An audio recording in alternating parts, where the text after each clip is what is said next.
Hello and welcome. Tonight, we step gently into one of the most enchanting fairy tales ever told.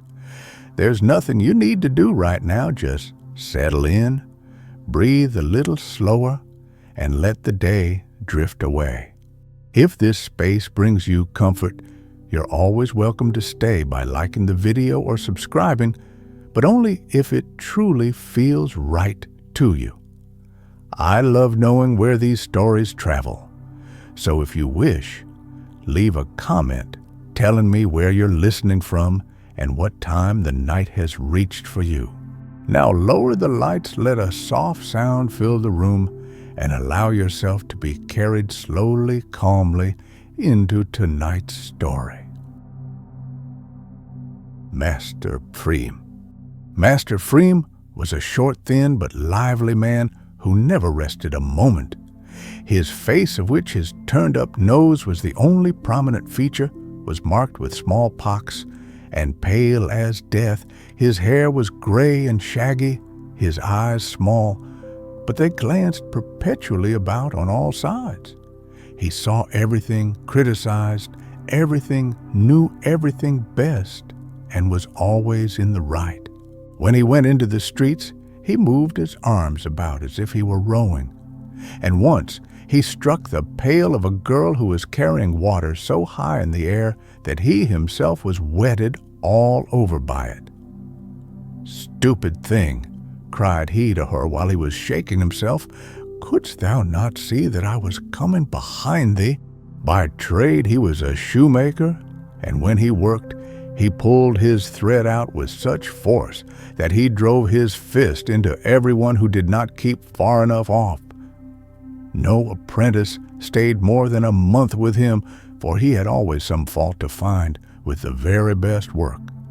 At one time, it was that the stitches were not even at another, that one shoe was too long, or one heel higher than the other, or the leather not cut large enough.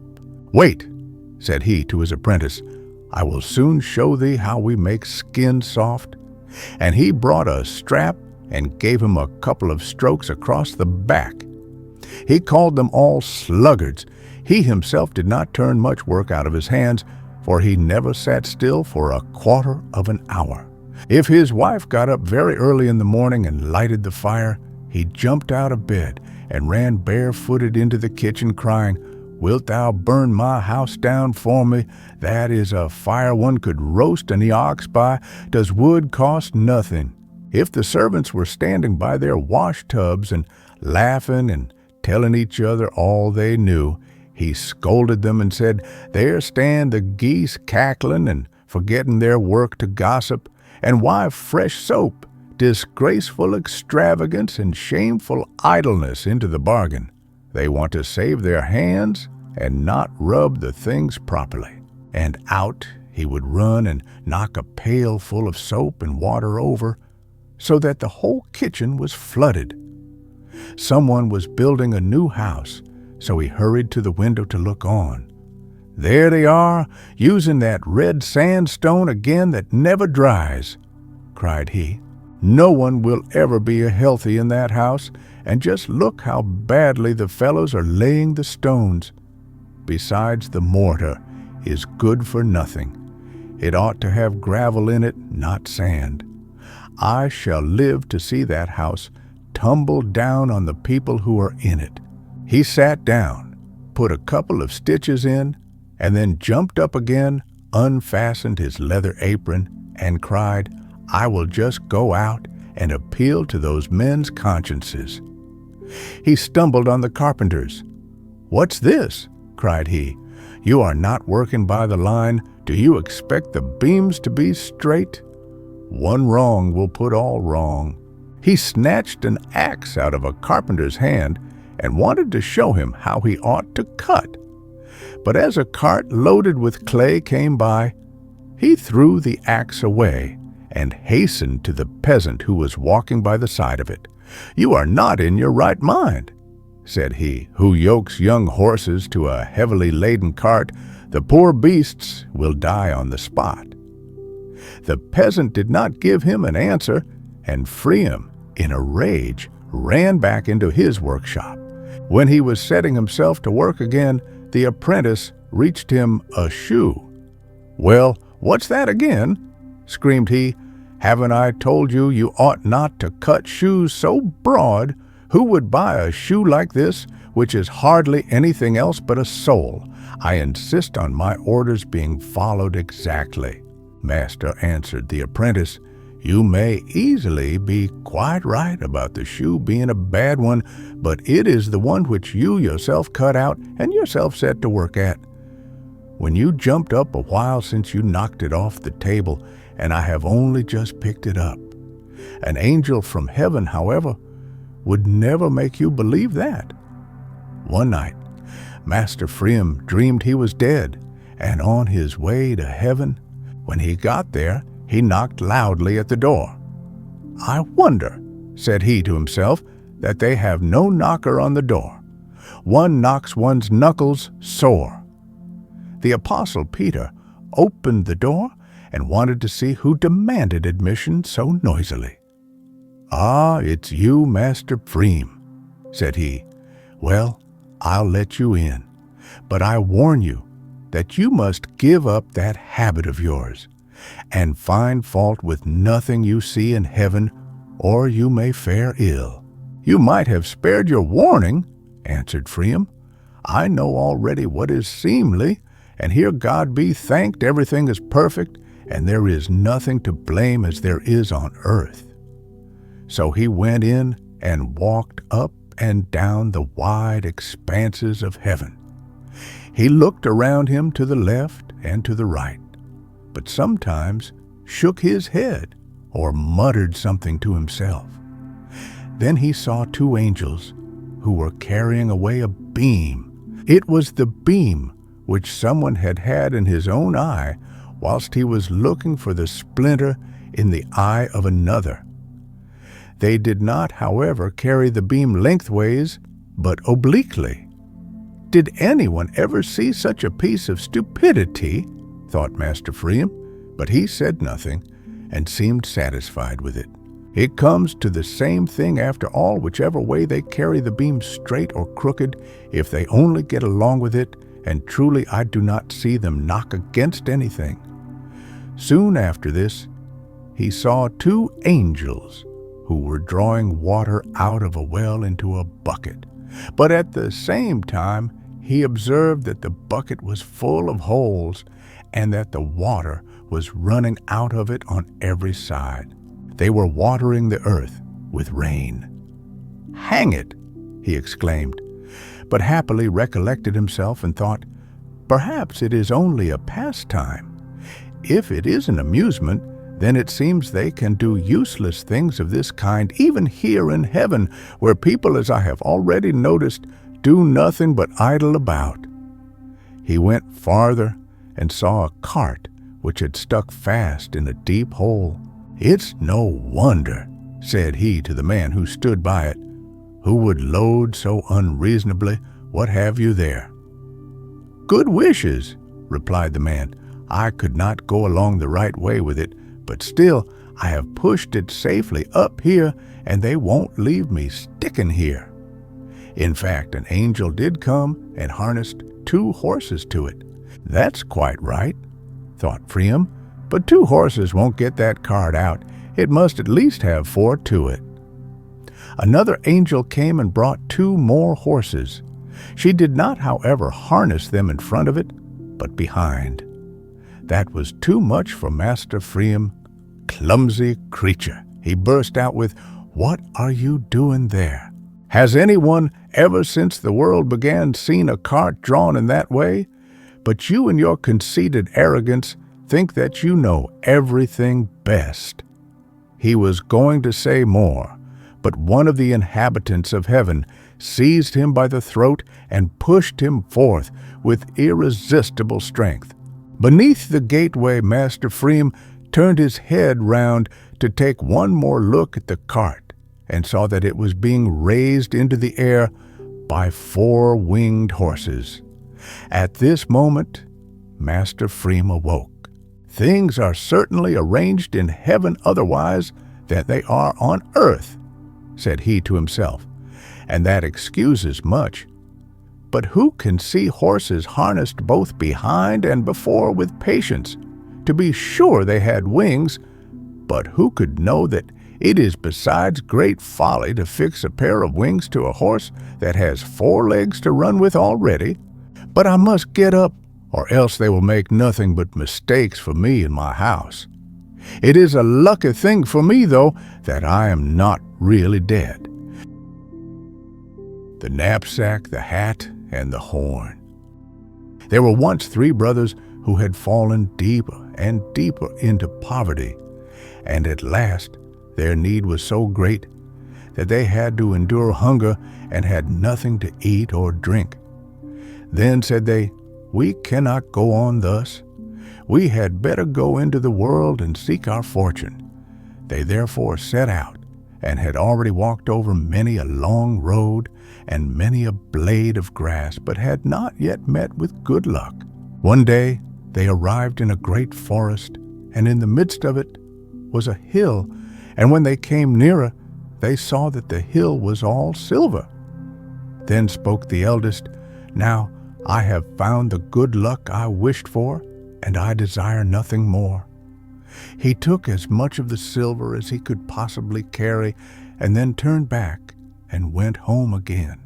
But the 2 others said, "We want something more from good luck than mere silver," and did not touch it, but went onwards. After they had walked for 2 days longer without stopping, they came to a hill which was all gold. The second brother stopped, took thought with himself, and was undecided. "What shall I do?" said he. "Shall I take for myself so much of this gold that I have sufficient for all the rest of my life, or shall I go farther?" At length he made a decision, and putting as much into his pockets as would go, and said farewell to his brother, and went home. But the third said, "Silver and gold do not move me. I will not renounce my chance of fortune. Perhaps something better still will be given me." He journeyed onwards, and when he had walked for 3 days, he got into a forest which was still larger than the one before, and never would come to an end, and as he found nothing to eat or to drink, he was all but exhausted. Then he climbed up a high tree to find out if up there he could see the end of the forest. But so far as his eye could pierce, he saw nothing but the tops of trees. Then he began to descend the tree again, but hunger tormented him, and he thought to himself, "If I could but eat my fill once more." When he got down, he saw with astonishment a table beneath the tree, richly spread with food, the steam of which rose up to meet him. "This time," said he, "my wish has been fulfilled at the right moment." And without inquiring who had brought the food or who had cooked it, he approached the table and ate with enjoyment until he had appeased his hunger. When he was done, he thought it would after all be a pity if the pretty little tablecloth were to be spoilt in the forest here, and folded it up tidily and put it in his pocket. Then he went onwards, and in the evening, when hunger once more made itself felt, he wanted to make a trial of his little cloth, and spread it out, and said, "I wish thee to be covered with good cheer again." And scarcely had the wish crossed his lips, than as many dishes, with the most exquisite food on them, stood on the table as there was room for. "Now I perceive," and said he, "in what kitchen my cooking is done. Thou shalt be dearer to me than the mountains of silver and gold." For he saw plainly that it was a wishing cloth. The cloth, however, was still not enough to enable him to sit down quietly at home. He preferred to wander about the world and pursue his fortune farther. One night he met in a lonely wood a dusty black charcoal burner, who was burning charcoal there, and had some potatoes by the fire on which he was going to make a meal. "Good evening, Blackbird," said the youth. "How dost thou get on in thy solitude?" "One day is like another," replied the charcoal burner, "and every night potatoes. Hast thou a mind to have some, and wilt thou be my guest?" "Many thanks," replied the traveler. "I won't rob thee of thy supper.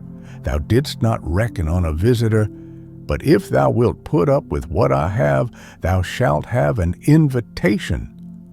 "Who is to prepare it for thee?" said the charcoal burner. "I see that thou hast nothing with thee, and there is no one within a 2 hours' walk who could give thee anything." "And yet there shall be a meal," answered the youth, "and better than any thou hast ever tasted." Thereupon he brought his cloth out of his knapsack, spread it on the ground, and said, "Little cloth, cover thyself." And instantly boiled meat and baked meat stood there, and as hot as if it had just come out of the kitchen. The charcoal burner stared, but did not require much pressing. He fell to and thrust larger and larger mouthfuls into his black mouth. When they had eaten everything, the charcoal burner smiled contentedly and said, "Hark thee, thy tablecloth has my approval. It would be a fine thing for me in this forest, where no one ever cooks me anything good. I will propose an exchange to thee.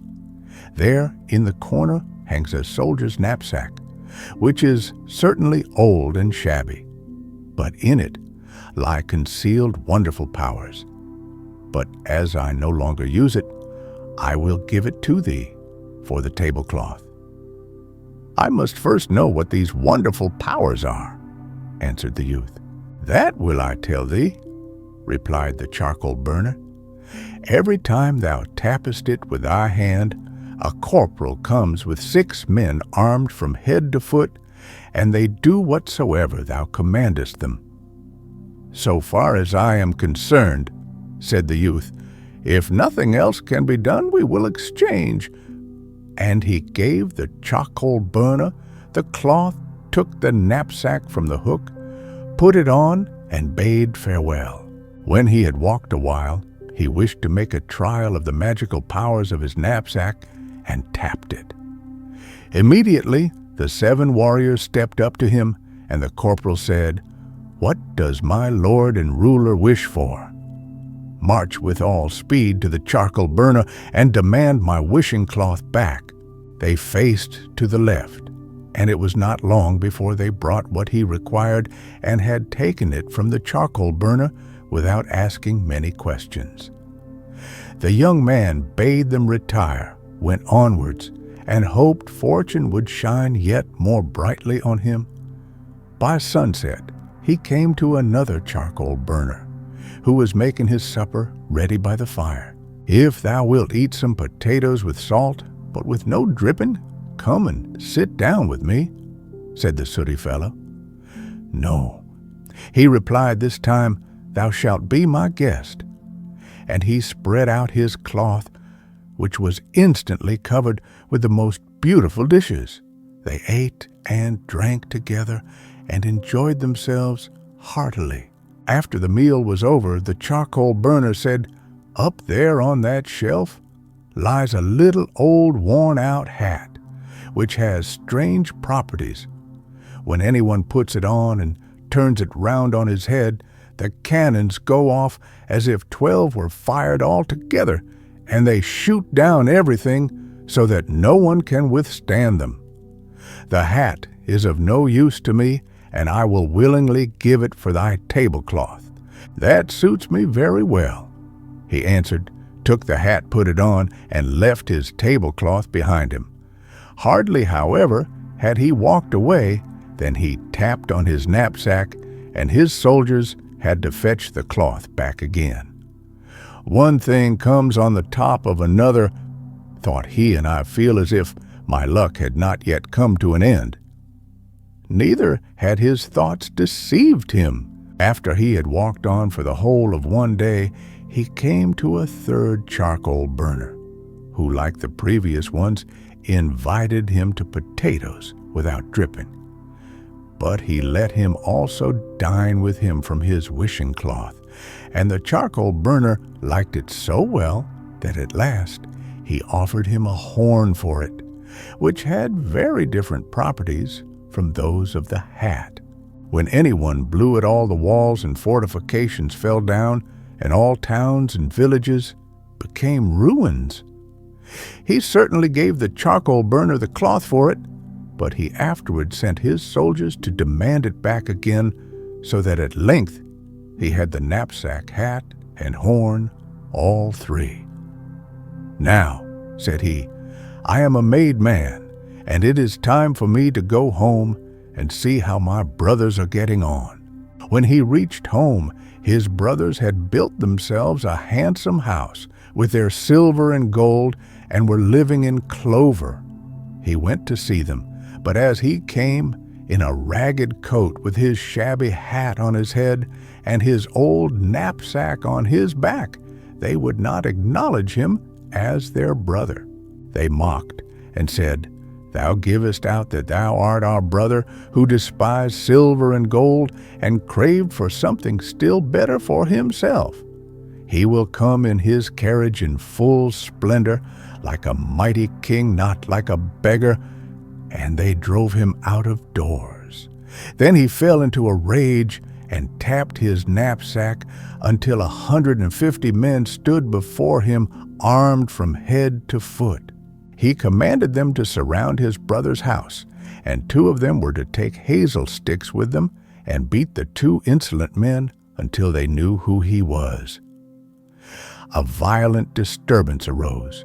People ran together and wanted to lend the 2 some help in their need, but against the soldiers they could do nothing. News of this at length came to the king, who was very angry, and ordered a captain to march out with his troop and drive this disturber of the peace out of the town. But the man with the knapsack soon got a greater body of men together, who repulsed the captain and his men, so that they were forced to retire with bloody noses.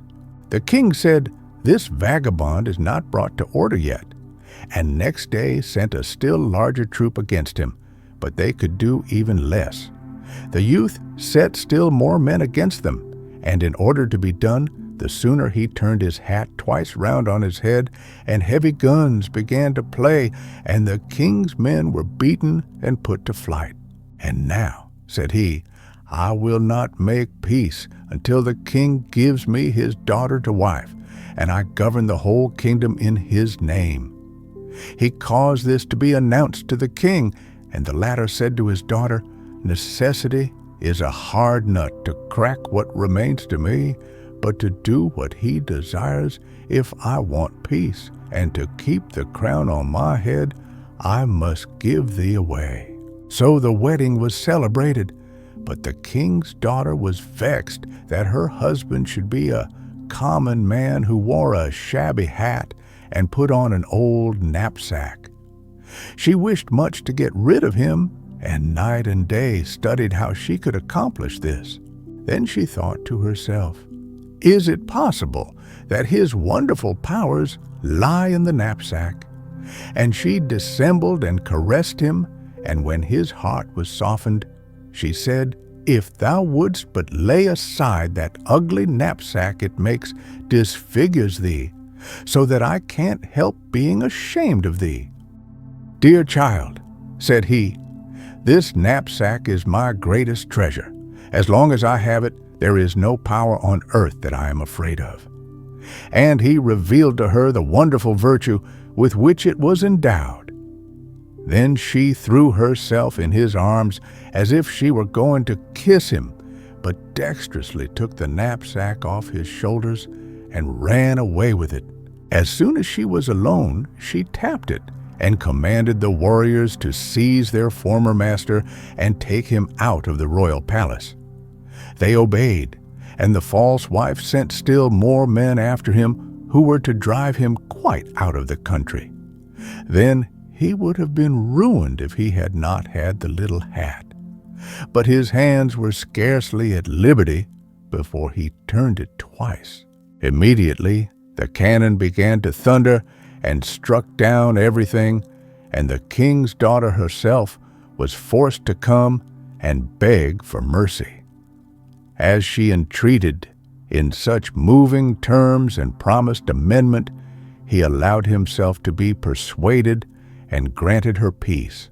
She behaved in a friendly manner to him and acted as if she loved him very much, and after some time managed so to befool him that he confided to her that even if someone got the knapsack into his power, he could do nothing against him so long as the old hat was still his. When she knew the secret, she waited until he was asleep, and then she took the hat away from him and had it thrown out into the street. But the horn still remained to him, and in great anger he blew it with all his strength. Instantly, all walls, fortifications, towns, and villages toppled down and crushed the king and his daughter to death. And had he not put down the horn and had blown just a little longer, everything would have been in ruins, and not one stone would have been left standing on another. Then no one opposed him any longer, and he made himself king of the whole country. The old man made young again. In the time when our Lord still walked this earth, he and St. Peter stopped one evening at a smith's and received free quarters. Then it came to pass that a poor beggar, hardly pressed by age and infirmity, came to this house and begged alms of the smith. St. Peter had compassion on him and said, "Lord and Master, if it please thee, cure his torments, that he may be able to win his own bread." The Lord said kindly, "Smith, lend me thy forge, and put on some coals for me, and then I will make this ailing old man young again." The smith was quite willing, and St. Peter blew the bellows, and when the coal fire sparkled up large and high, our Lord took the little old man, pushed him in the forge in the midst of the red-hot fire, so that he glowed like a rose bush, and praised God with a loud voice. After that the Lord went to the quenching tub, put the glowing little man into it, so that the water closed over him, and after he had carefully cooled him, gave him his blessing, when, behold, the little man sprang nimbly out, looking fresh, straight, healthy, and as if he were but 20. The smith, who had watched everything closely and attentively, invited them all to supper. He, however, had an old, half-blind, crooked mother-in-law who went to the youth, and with great earnestness asked if the fire had burnt him much. He answered that he had never felt more comfortable, and that he had sat in the red heat as if he had been in cool dew. The youth's words echoed in the ears of the old woman all night long, and early next morning, when the Lord had gone on his way again and had heartily thanked the smith, the latter thought he might make his old mother-in-law young again likewise, as he had watched everything so carefully, and it lay in the province of his trade. So he called to ask her if she too would like to go bounding about like a girl of 18. She said, "With all my heart, as the youth has come out of it so well." So the smith made a great fire and thrust the old woman into it, and she writhed about this way and that, and uttered terrible cries of murder. "Sit still! Why art thou screaming and jumping about so?" cried he, and as he spoke, he blew the bellows again until all her rags were burnt. The old woman cried without ceasing, and the smith thought to himself, "I have not quite the right art," and took her out and threw her into the cooling tub. Then she screamed so loudly that the smith's wife upstairs and her daughter-in-law heard, and they both ran downstairs and saw the old woman lying in a heap in the quenching tub, howling and screaming with her face wrinkled and shriveled and all out of shape. Thereupon the two who were both with child were so terrified that that very night 2 boys were born who were not made like men but apes. And they ran into the woods, and from them sprang the race of apes. The Giant and the Tailor. A certain tailor, who was great at boasting but ill at doing, took it into his head to go abroad for a while and look about the world. As soon as he could manage it, he left his workshop and wandered on his way over hill and dale, sometimes hither, sometimes thither, but ever on and on. Once, when he was out, he perceived in the blue distance a steep hill, and behind it a tower reaching to the clouds which rose up out of a wild dark forest. "Thunder and lightning!" cried the tailor. "What is that?" And as he was strongly goaded by curiosity, he went boldly towards it. But what made the tailor open his eyes and mouth when he came near, it was to see that the tower had legs and leapt in one bound over the steep hill, and was now standing as an all-powerful giant before him. "What dost thou want here, thou tiny fly's leg?" cried the giant, with a voice as if it were thundering on every side. The tailor whimpered, "I want just to look about and see if I can earn a bit of bread for myself in this forest." "If that is what thou art after," said the giant, "thou mayest have a place with me. If it must be, why not? What wages shall I receive? Thou shalt hear what wages thou shalt have. Every year, 365 days, and when it is leap year, 1 more into the bargain. Does that suit thee?"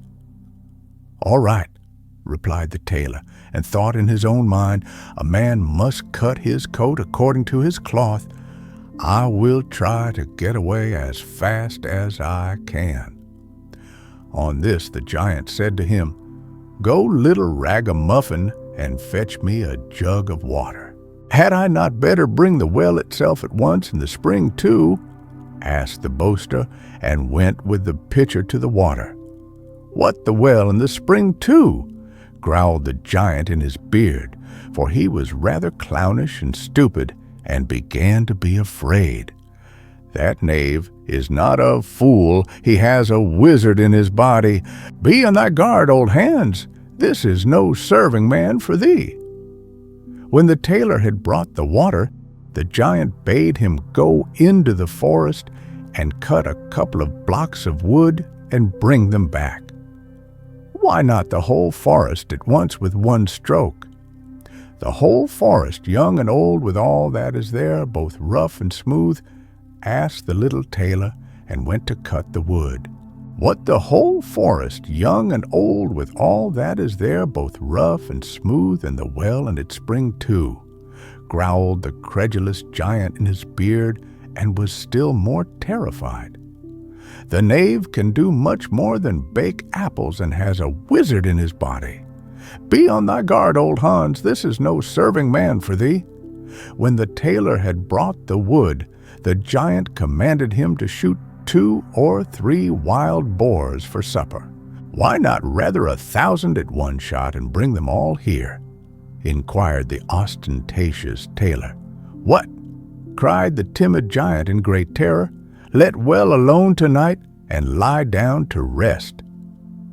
The giant was so terribly alarmed that he could not close an eye all night long, for thinking what would be the best way to get rid of this accursed sorcerer of a servant. Time brings counsel. Next morning, the giant and the tailor went to a marsh round which stood a number of willow trees. Then said the giant, "Hark thee, tailor, seat thyself on one of the willow branches. I long of all things to see if thou art big enough to bend it down." All at once the tailor was sitting on it, holding his breath and making himself so heavy that the bough bent down.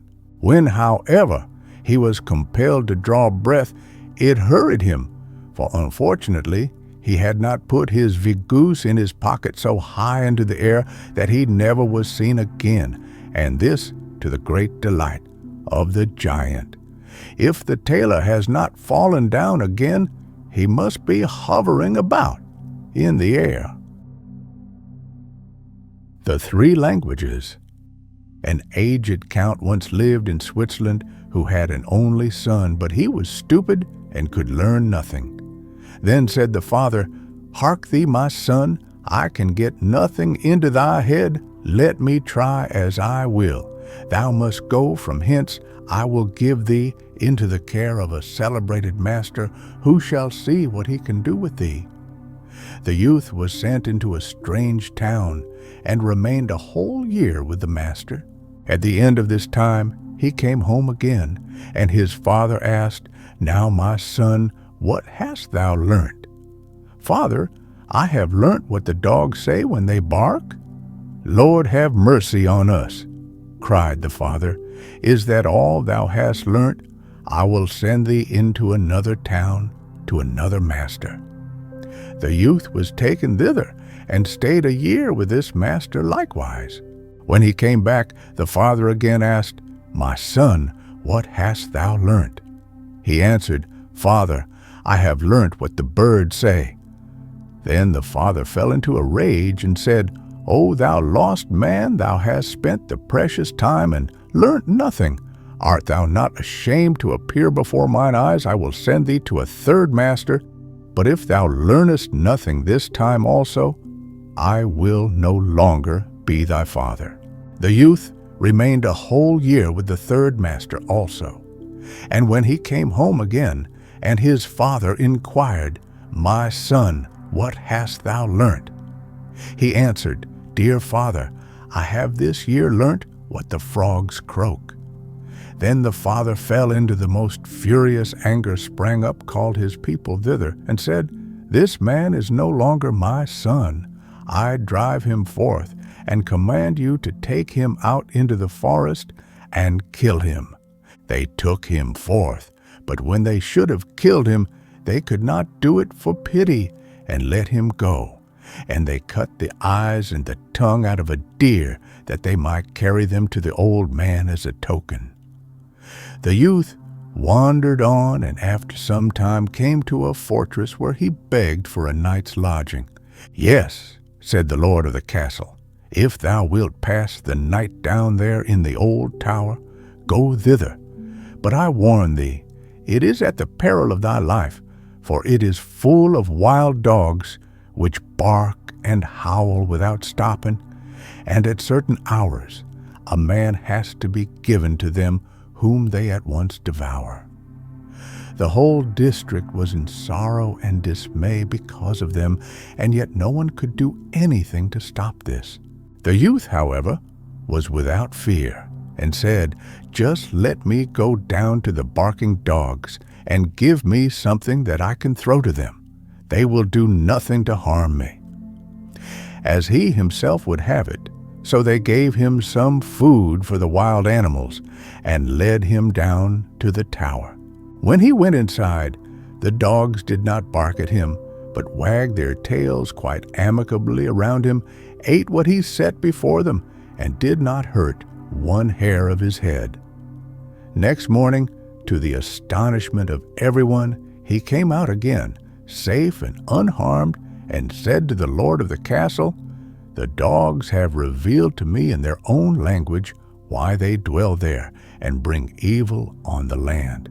They are bewitched, and are obliged to watch over a great treasure which is below in the tower, and they can have no rest until it is taken away, and I have likewise learnt from their discourse how that is to be done." Then all who heard this rejoiced, and the lord of the castle said he would adopt him as a son if he accomplished it successfully. He went down again, and as he knew what he had to do, he did it thoroughly, and brought a chest full of gold out with him. The howling of the wild dogs was henceforth heard no more. They had disappeared, and the country was freed from the trouble. After some time, he took it into his head that he would travel to Rome. On the way, he passed by a marsh in which a number of frogs were sitting croaking. He listened to them, and when he became aware of what they were saying, he grew very thoughtful and sad. At last, he arrived in Rome, where the Pope had just died, and there was great difficulty as to whom they should appoint as his successor. They at length agreed that the person should be chosen as Pope who should be distinguished by some divine and miraculous token. And just as that was decided on, the young count entered into the church, and suddenly 2 snow-white doves flew on his shoulders and remained sitting there. The ecclesiastics recognized therein the token from above and asked him on the spot if he would be Pope.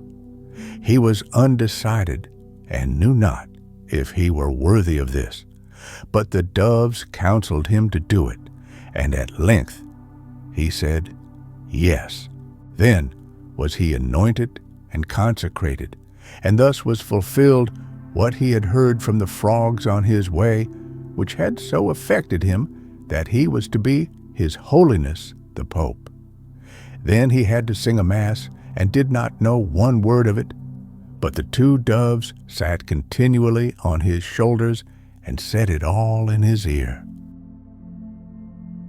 The 3 brothers.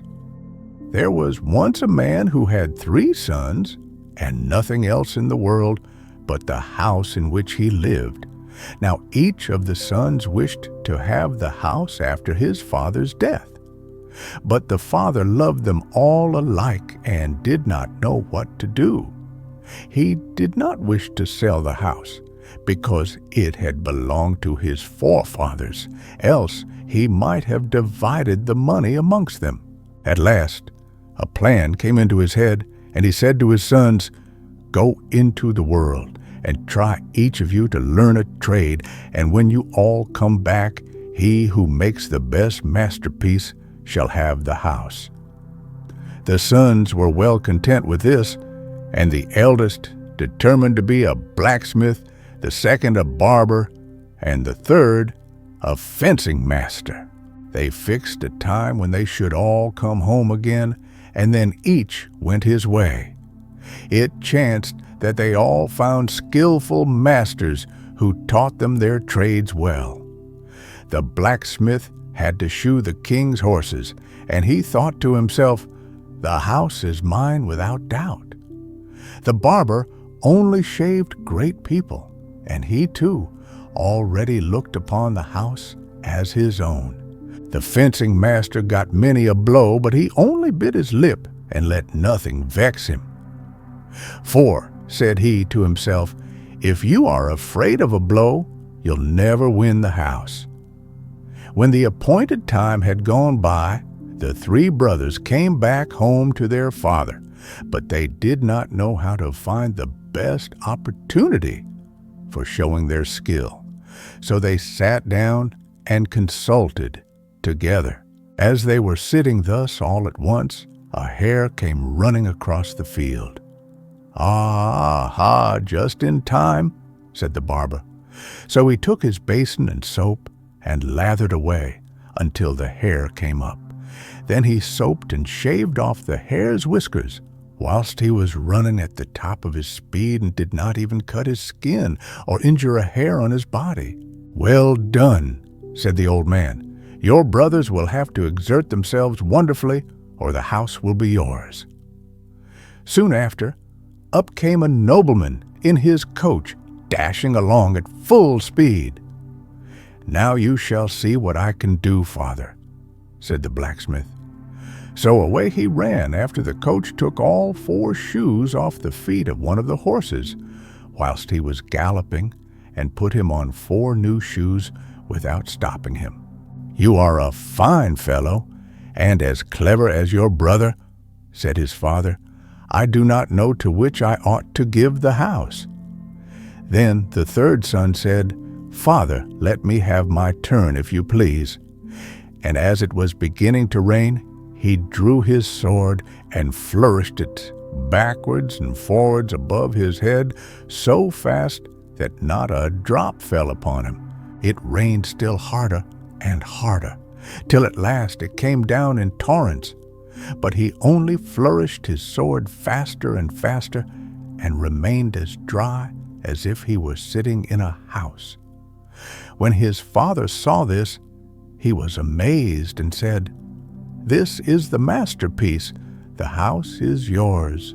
His brothers were satisfied with this, as was agreed beforehand, and as they loved one another very much, they all three stayed together in the house, followed their trades, and as they had learnt them so well and were so clever, they earned a great deal of money. Thus they lived together happily until they grew old. And at last, when one of them fell sick and died, the two others grieved so sorely about it that they also fell ill, and soon after died. And because they had been so clever and had loved one another so much, they were all laid in the same grave. The True Bride.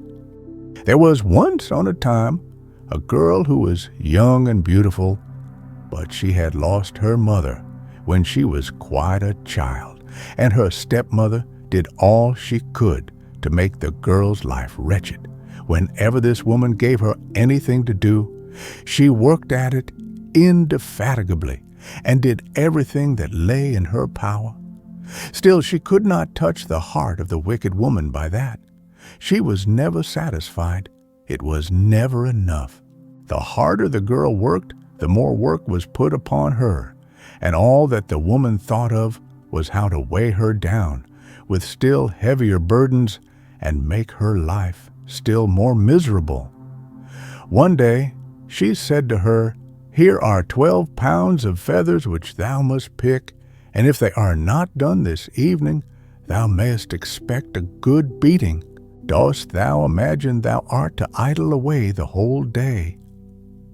The poor girl sat down to the work, but tears ran down her cheeks as she did so, for she saw plainly enough that it was quite impossible to finish the work in one day. Whenever she had a little heap of feathers lying before her, and she sighed or smote her hands together in her anguish, they flew away, and she had to pick them out again and begin her work anew. Then she put her elbows on the table, laid her face in her two hands, and cried, "Is there no one then on God's earth to have pity on me?" Then she heard a low voice which said, "Be comforted, my child, I have come to help thee." The maiden looked up, and an old woman was by her side. She took the girl kindly by the hand and said, "Only tell me what is troubling thee." As she spoke so kindly, the girl told her of her miserable life, and how one burden after another was laid upon her, and she never could get to the end of the work which was given to her. "If I have not done these feathers by this evening, my stepmother will beat me. She has threatened she will, and I know she keeps her word." Her tears began to flow again, but the good old woman said, "Do not be afraid, my child. Rest a while, and in the meantime I will look to thy work." The girl lay down on her bed and soon fell asleep. The old woman seated herself at the table with the feathers, and how they did fly off the quills, which she scarcely touched with her withered hands. The 12 pounds were soon finished, and when the girl awoke, great snow-white heaps were lying piled up, and everything in the room was neatly cleared away, but the old woman had vanished. The maiden thanked God and sat still till evening came, when the stepmother came in and marveled to see the work completed. "Just look, you awkward creature," said she, "what can be done when people are industrious? And why couldst thou not set about something else? There thou sittest with thy hands crossed." When she went out, she said, "The creature is worth more than her salt. I must give her some work that is still harder." Next morning she called the girl and said, there is a spoon for thee. With that thou must empty out for me the great pond which is beside the garden, and if it is not done by night, thou knowest what will happen." The girl took the spoon and saw that it was full of holes, but even if it had not been, she never could have emptied the pond with it. She set to work at once, knelt down by the water into which her tears were falling, and began to empty it. But the good old woman appeared again, and when she learnt the cause of her grief, she said, "Be of good cheer, my child. Go into the thicket and lie down and sleep.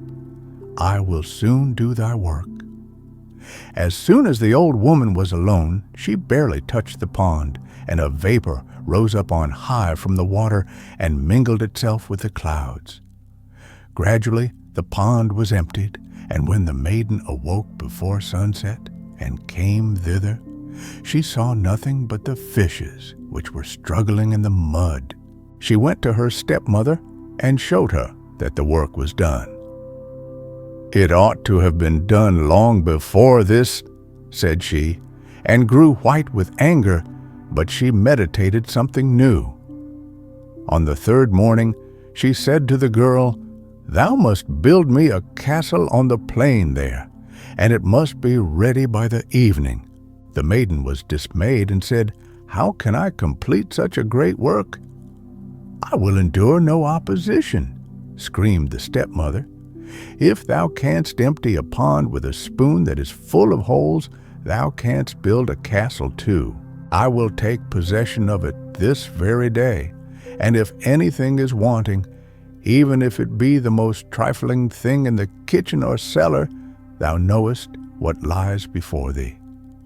She drove the girl out, and when she entered the valley, the rocks were there, piled up one above the other, and all her strength would not have enabled her even to move the very smallest of them. She sat down and wept, and still she hoped the old woman would help her. The old woman was not long in coming. She comforted her and said, "Lie down there in the shade and sleep, and I will soon build the castle for thee. If it would be a pleasure to thee, thou canst live in it thyself." When the maiden had gone away, the old woman touched the gray rocks. They began to rise and immediately moved together as if giants had built the walls. And on these the building arose, and it seemed as if countless hands were working invisibly and placing one stone upon another. There was a dull, heavy noise from the ground. Pillars arose of their own accord on high and placed themselves in order near each other. The tiles laid themselves in order on the roof, and when noonday came, the great weathercock was already turning itself on the summit of the tower like a golden figure of the Virgin with fluttering garments. The inside of the castle was being finished while evening was drawing near. How the old woman managed it I know not, but the walls of the rooms were hung with silk, and velvet-embroidered chairs were there, and richly ornamented armchairs by marble tables. Crystal chandeliers hung down from the ceilings and mirrored themselves in the smooth pavement. Green parrots were there in gilt cages, and so were strange birds, which sang most beautifully. And there was on all sides as much magnificence as if a king were going to live there. The sun was just setting when the girl awoke, and the brightness of 1,000 lights flashed in her face. She hurried to the castle and entered by the open door. The steps were spread with red cloth, and the golden balustrade beset with flowering trees. When she saw the splendor of the apartment, she stood as if turned to stone. Who knows how long she might have stood there if she had not remembered the stepmother?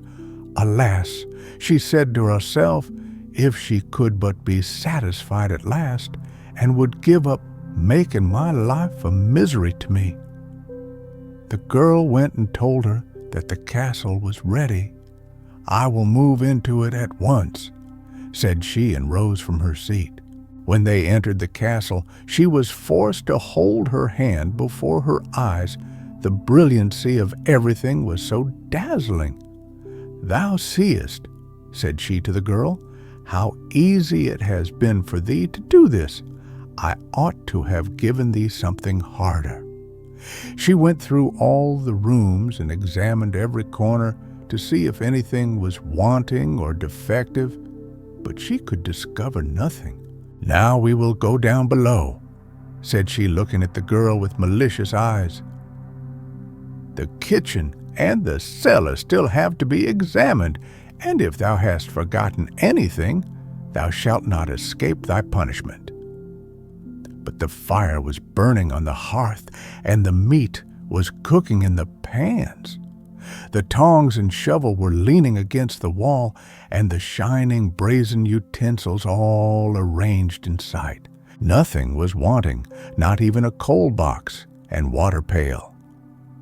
"Which is the way to the cellar?" she cried. "If that is not abundantly filled, it shall go ill with thee."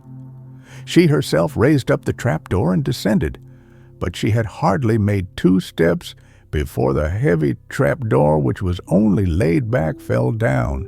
The girl heard a scream, lifted up the door very quickly to go to her aid, but she had fallen down, and the girl found her lying lifeless at the bottom. And now the magnificent castle belonged to the girl alone. She at first did not know how to reconcile herself to her good fortune. Beautiful dresses were hanging in the wardrobes. The chests were filled with gold or silver or with pearls and jewels, and she never felt a desire that she was not able to gratify. And soon the fame of the beauty and riches of the maiden went over all the world. Wooers presented themselves daily, but none pleased her. At length the son of the king came, and he knew how to touch her heart, and she betrothed herself to him. In the garden of the castle was a lime tree, under which they were one day sitting together, when he said to her, "I will go home and obtain my father's consent to our marriage.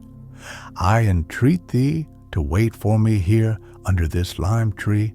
I shall be back with thee in a few hours." The maiden kissed him on his left cheek and said, "Keep true to me and never let anyone else kiss thee on this cheek. I will wait here under the lime tree until thou returnest." The maid stayed beneath the lime tree until sunset, but he did not return. She sat 3 days from morning till evening, waiting for him, but in vain. As he still was not there by the 4th day, she said, "Some accident has assuredly befallen him. I will go out and seek him, and will not come back until I have found him." She packed up 3 of her most beautiful dresses, one embroidered with bright stars, the second with silver moons, the third with golden suns tied up a handful of jewels in her handkerchief, and set out. She inquired everywhere for her betrothed, but no one had seen him. No one knew anything about him. Far and wide did she wander through the world, but she found him not. At last she hired herself to a farmer as a cowherd and buried her dresses and jewels beneath a stone. And now she lived as a herdswoman, guarded her herd, and was very sad and full of longing for her beloved one. She had a little calf, which she taught to know her, and fed it out of her own hand. And when she said, little calf, kneel by my side, and do not forget thy shepherd maid," as the prince forgot his betrothed bride, who waited for him 'neath the lime tree's shade.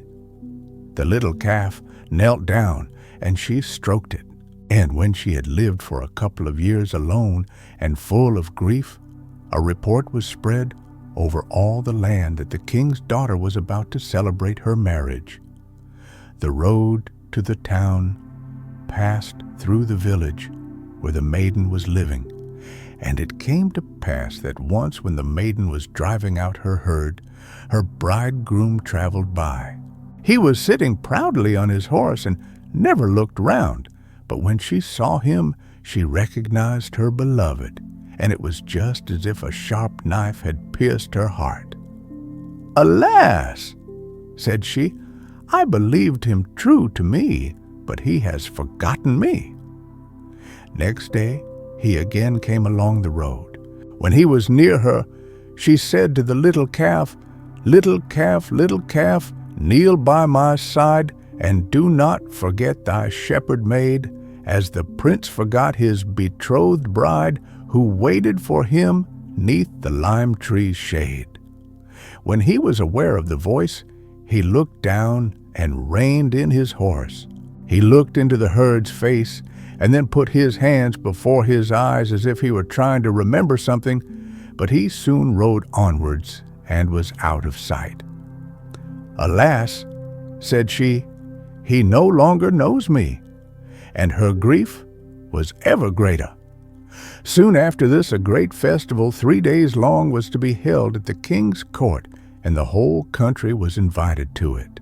"Now will I try my last chance," thought the maiden, and when evening came, she went to the stone under which she had buried her treasures. She took out the dress with the golden suns, put it on, and adorned herself with the jewels. She let down her hair, which she had concealed under a handkerchief, and it fell down in long curls about her. And thus she went into the town, and in the darkness was observed by no one. When she entered the brightly lighted hall, everyone started back in amazement, but no one knew who she was. The king's son went to meet her, but he did not recognize her. He led her out to dance, and was so enchanted with her beauty that he thought no more of the other bride. When the feast was over, she vanished in the crowd and hastened before daybreak to the village, where she once more put on her herd's dress. Next evening she took out the dress with the silver moons and put a half-moon made of precious stones in her hair. When she appeared at the festival, all eyes were turned upon her, but the king's son hastened to meet her, and filled with love for her, danced with her alone, and no longer so much as glanced at anyone else. Before she went away, she was forced to promise him to come again to the festival on the last evening.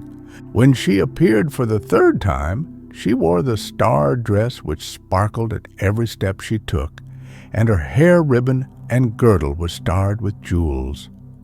The prince had already been waiting for her for a long time, and forced his way up to her. "Do but tell who thou art," said he. "I feel just as if I had already known thee a long time. Dost thou not know what I did when thou leftest me?"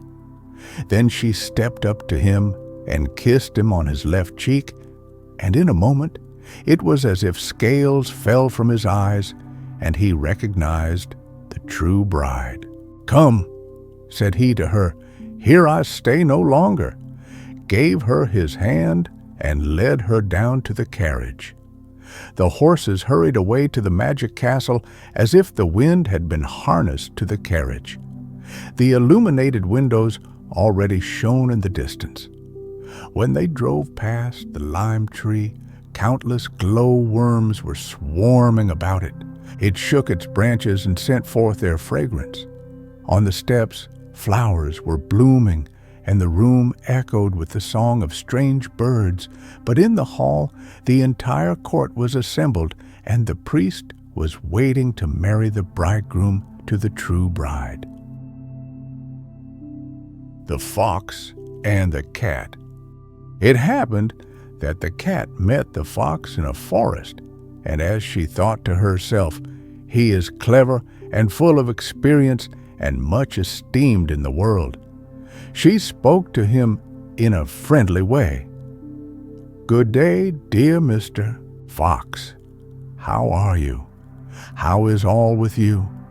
How are you getting through this dear season?" The fox, full of all kinds of arrogance, looked at the cat from head to foot, and for a long time did not know whether he would give any answer or not. At last he said, "O thou wretched beard cleaner, thou piebald fool, thou hungry mouse hunter, what canst thou be thinking of? Dost thou venture to ask how I am getting on? What hast thou learnt? How many arts dost thou understand?" "I understand but one," replied the cat modestly. "What art is that?" asked the fox. "When the hounds are following me, I can spring into a tree and save myself." "Is that all?" said the fox. "I am master of 100 arts, and have into the bargain a sackful of cunning. Thou makest me sorry for thee. Come with me, I will teach thee how people get away from the hounds." Just then came a hunter with 4 dogs. The cat sprang nimbly up a tree and sat down on top of it, where the branches and foliage quite concealed her. "Open your sack, Mr. Fox! Open your sack!" cried the cat to him, but the dogs had already seized him and were holding him fast. "Ah, Mr. Fox," cried the cat, "you with your 100 arts are left in the lurch. Had you been able to climb like me, you would not have lost your life. The bright sun brings it to light. A tailor's apprentice was traveling about the world in search of work, and at one time he could find none, and his poverty was so great that he had not a farthing to live on. Presently he met a Jew on the road, and as he thought he would have a great deal of money about him, the tailor thrust God out of his heart, fell on the Jew, and said, "Give me thy money, or I will strike thee dead." Then said the Jew, "Grant me my life, I have no money but 8 farthings. But the tailor said, "Money thou hast, and it shall be produced," and used violence, and beat him until he was near death. And when the Jew was dying, the last words he said were, "The bright sun will bring it to light." And thereupon he died. The tailor's apprentice felt in his pockets and sought for money, but he found nothing but 8 farthings, as the Jew had said. Then he took him up and carried him behind a clump of trees and went onwards to seek work. After he had traveled about a long while, he got work in a town with a master who had a pretty daughter, with whom he fell in love, and he married her and lived in good and happy wedlock. After a long time, when he and his wife had 2 children, the wife's father and mother died, and the young people kept house alone. One morning, when the husband was sitting on the table before the window, his wife brought him his coffee. And when he had poured it out into the saucer and was just going to drink, the sun shone on it, and the reflection gleamed hither and thither on the wall above and made circles on it. Then the tailor looked up and said, "Yes, it would like very much to bring it to light, and cannot." The woman said, "O dear husband, and what is that then? What dost thou mean by that?" He answered, "I must not tell thee." But she said, "If thou lovest me, thou must tell me," and used her most affectionate words, and said that no one should ever know it, and left him no rest. Then he told her how years ago, when he was traveling about seeking work, and quite worn out and penniless, he had killed a Jew, and that in the last agonies of death, the Jew had spoken the words, "The bright sun will bring it to light." And now the sun had just wanted to bring it to light, and had gleamed and made circles on the wall, but had not been able to do it. After this, he again charged her particularly never to tell this or he would lose his life, and she did promise. When, however, he had sat down to work again, she went to her great friend and confided the story to her, but she was never to repeat it to any human being. But before 2 days were over, the whole town knew it, and the tailor was brought to trial and condemned. And thus, after all, the bright sun did bring it to light.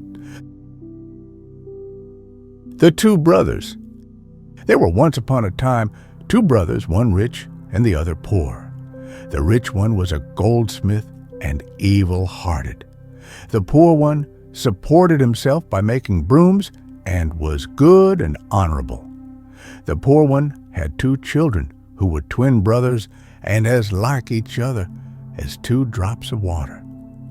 The 2 boys went backwards and forwards to the rich house and often got some of the scraps to eat. It happened once, when the poor man was going into the forest to fetch brushwood, that he saw a bird which was quite golden and more beautiful than any he had ever chanced to meet with. He picked up a small stone, threw it at him, and was lucky enough to hit him. But one golden feather only fell down, and the bird flew away. The man took the feather and carried it to his brother, who looked at it and said, "It is pure gold," and gave him a great deal of money for it. Next day, the man climbed into a birch tree and was about to cut off a couple of branches when the same bird flew out, and when the man searched, he found a nest and an egg lay inside it, which was of gold. He took the egg home with him and carried it to his brother, who again said, "It is pure gold," and gave him what it was worth.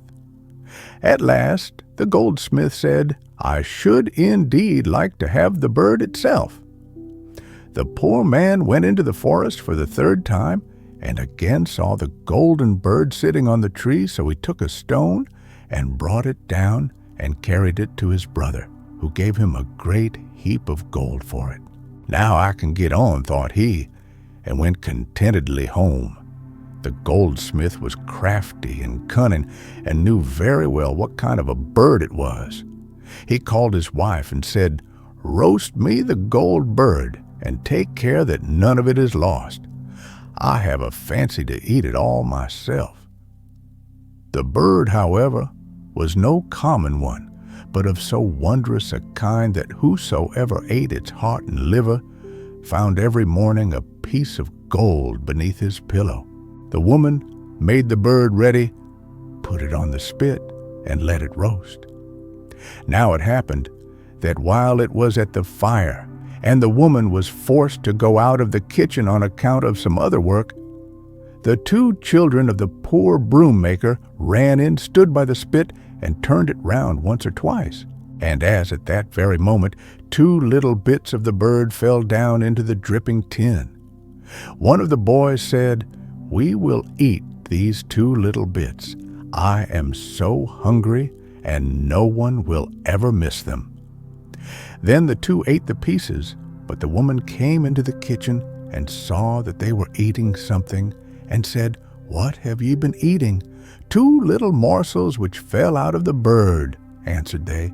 "That must have been the heart and the liver," said the woman, quite frightened, and in order that her husband might not miss them and be angry, she quickly killed a young cock, took out his heart and liver, and put them beside the golden bird. When it was ready, she carried it to the goldsmith, who consumed it all alone and left none of it. Next morning, however, when he felt beneath his pillow and expected to bring out the piece of gold, no more gold pieces were there than there had always been. The 2 children did not know what a piece of good fortune had fallen to their lot. Next morning, when they arose, something fell rattling to the ground, and when they picked it up, there were 2 gold pieces. They took them to their father, who was astonished, and said, "How can that have happened?" When next morning they again found 2, and so on daily he went to his brother and told him the strange story. The goldsmith at once knew how it had come to pass, and that the children had eaten the heart and liver of the golden bird, and in order to revenge himself, and because he was envious and hard-hearted, he said to the father, "Thy children are in league with the evil one. Do not take the gold, and do not suffer them to stay any longer in thy house, for he has them in his power, and may ruin thee likewise." The father feared the evil one, and painful as it was to him, he nevertheless led the twins forth into the forest, and with a sad heart left them there. And now the 2 children ran about the forest and sought the way home again, but could not find it, and only lost themselves more and more. At length they met with a huntsman, who asked, "To whom do you children belong?" "We are the poor broom-maker's boys," they replied, and they told him that their father would not keep them any longer in the house, because a piece of gold lay every morning under their pillows. "Come," said the huntsman, "that is nothing so very bad if at the same time you keep honest and are not idle." As the good man liked the children and had none of his own, he took them home with him and said, "I will be your father and bring you up till you are big." They learnt huntsmanship from him, and the piece of gold which each of them found when he awoke was kept for them by him in case they should need it in the future. When they were grown up, their foster father one day took them into the forest with him and said, "Today shall you make your trial shot, so that I may release you from your apprenticeship and make you huntsmen." They went with him to lie in wait and stayed there a long time, but no game appeared. The huntsman, however, looked above him and saw a covey of wild geese flying in the form of a triangle, and said to one of them, "Shoot me down one from each corner." He did it, and thus accomplished his trial shot. Soon after, another covey came flying by in the form of the figure 2, and the huntsman bade the other also bring down one from each corner, and his trial shot was likewise successful. "Now," said the foster father, "I pronounce you out of your apprenticeship. You are a skilled huntsman." Thereupon the 2 brothers went forth together into the forest, and took counsel with each other, and planned something. And in the evening, when they had sat down to supper, they said to their foster father, "We will not touch food, or take one mouthful, until you have granted us a request." Said he, "What then is your request?" They replied, "We have now finished learning, and we must prove ourselves in the world, so allow us to go away and travel." Then spake the old man joyfully, "You talk like brave huntsmen. That which you desire has been my wish. Go forth, all will go well with you." Thereupon they ate and drank joyously together. When the appointed day came, their foster father presented each of them with a good gun and a dog, and let each of them take as many of his saved-up gold pieces as he chose. Then he accompanied them a part of the way, and when taking leave, he gave them a bright knife, and said, "If ever you separate, stick this knife into a tree at the place where you part, and when one of you goes back, he will be able to see how his absent brother is faring, for the side of the knife, which is turned in the direction by which he went, will rust if he dies, but will remain bright as long as he is alive."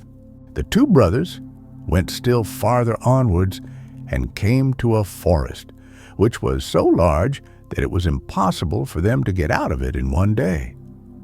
So they passed the night in it, and ate what they had put in their hunting pouches, but they walked all the second day likewise, and still did not get out. As they had nothing to eat, one of them said, "We must shoot something for ourselves, or we shall suffer from hunger," and loaded his gun and looked about him. And when an old hare came running up towards them, he laid his gun on his shoulder. But the hare cried, "Dear huntsman, do but let me live 2 little ones to thee, I'll give," and sprang instantly into the thicket and brought 2 young ones. But the little creatures played so merrily and were so pretty that the huntsman could not find it in their hearts to kill them. They therefore kept them with them, and the little hares followed on foot. Soon after this, a fox crept past. They were just going to shoot it, but the fox cried, "Dear huntsman, do but let me live 2 little ones I'll also give." He too brought 2 little foxes, and the huntsman did not like to kill them either, but gave them to the hares for company, and they followed behind. It was not long before a wolf strode out of the thicket. The huntsman made ready to shoot him, but the wolf cried, "Dear huntsman, do but let me live 2 little ones I'll likewise give." The huntsman put the 2 wolves beside the other animals, and they followed behind them. Then a bear came, who wanted to trot about a little longer, and cried, "Dear huntsman, do but let me live 2 little ones I too will give." The 2 young bears were added to the others, and there were already 8 of them. At length, who came? A lion came and tossed his mane. But the huntsmen did not let themselves be frightened, and aimed at him likewise.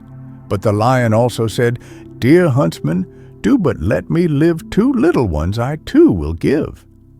And he brought his little ones to them, and now the huntsman had 2 lions, 2 bears, 2 wolves, 2 foxes, and 2 hares, who followed them and served them. In the meantime, their hunger was not appeased by this, and they said to the foxes, "Hark ye, cunning fellows, provide us with something to eat. You are crafty and deep." They replied, "Not far from here lies a village from which we have already brought many a fowl. We will show you the way there." So they went into the village, bought themselves something to eat, had some food given to their beasts, and then traveled onwards. The foxes, however, knew their way very well about the district and where the poultry yards were, and were able to guide the huntsmen. Now they traveled about for a while, but could find no situations where they could remain together. So they said, "There is nothing else for it, we must part." They divided the animals so that each of them had a lion, a bear, a wolf, a fox, and a hare. Then they took leave of each other, promised to love each other like brothers till their death, and stuck the knife which their foster father had given them into a tree, after which one went east and the other went west. The younger, however, arrived with his beasts in a town which was all hung with black crape. He went into an inn and asked the host if he could accommodate his animals. The innkeeper gave him a stable where there was a hole in the wall, and the hare crept out and fetched himself the head of a cabbage, and the fox fetched himself a hen. And when he had devoured that, got the cock as well, but the wolf, the bear, and the lion could not get out because they were too big. Then the innkeeper let them be taken to a place where a cow was just then lying on the grass, that they might eat till they were satisfied. And when the huntsman had taken care of his animals, he asked the innkeeper why the town was thus hung with black crape. Said the host, "Because our king's only daughter is to die tomorrow." The huntsman inquired if she was sick unto death. "No," answered the host, "she is vigorous and healthy, nevertheless she must die." "How is that?" asked the huntsman. "There is a high hill without the town, whereon dwells a dragon who every year must have a pure virgin, or he lays the whole country waste. And now all the maidens have already been given to him, and there is no longer anyone left but the king's daughter. Yet there is no mercy for her. She must be given up to him, and that is to be done tomorrow." Said the huntsman, "Why is the dragon not killed?" "Ah," replied the host, "so many knights have tried it, but it has cost all of them their lives. The king has promised that he who conquers the dragon shall have his daughter to wife, and shall likewise govern the kingdom after his own death." The huntsman said nothing more to this, but next morning took his animals, and with them ascended the dragon's hill. A little church stood at the top of it, and on the altar 3 full cups were standing with the inscription, "Whosoever empties the cups will become the strongest man on earth, and will be able to wield the sword which is buried before the threshold of the door." The huntsman did not drink, but went out and sought for the sword in the ground, but was unable to move it from its place. Then he went in and emptied the cups, and now he was strong enough to take up the sword, and his hand could quite easily wield it. When the hour came when the maiden was to be delivered over to the dragon, the king, the marshal, and courtiers accompanied her. From afar, she saw the huntsman on the dragon's hill, and thought it was the dragon standing there waiting for her, and did not want to go up to him. But at last, because otherwise the whole town would have been destroyed, she was forced to go the miserable journey. The king and courtiers returned home full of grief. The king's marshal, however, was to stand still and see all from a distance. When the king's daughter got to the top of the hill, it was not the dragon which stood there, but the young huntsman, who comforted her and said he would save her, led her into the church and locked her in. It was not long before the 7-headed dragon came thither with loud roaring. When he perceived the huntsman, he was astonished and said, "What business hast thou here on the hill?" The huntsman answered, "I want to fight with thee." Said the dragon, "Many knights have left their lives here. I shall soon have made an end of thee too." And he breathed fire out of 7 jaws. The fire was to have lighted the dry grass, and the huntsman was to have been suffocated in the heat and smoke, but the animals came running up and trampled out the fire. Then the dragon rushed upon the huntsman, but he swung his sword until it sang through the air and struck off 3 of his heads. Then the dragon grew right furious and rose up in the air and spat out flames of fire over the huntsman, and was about to plunge down on him.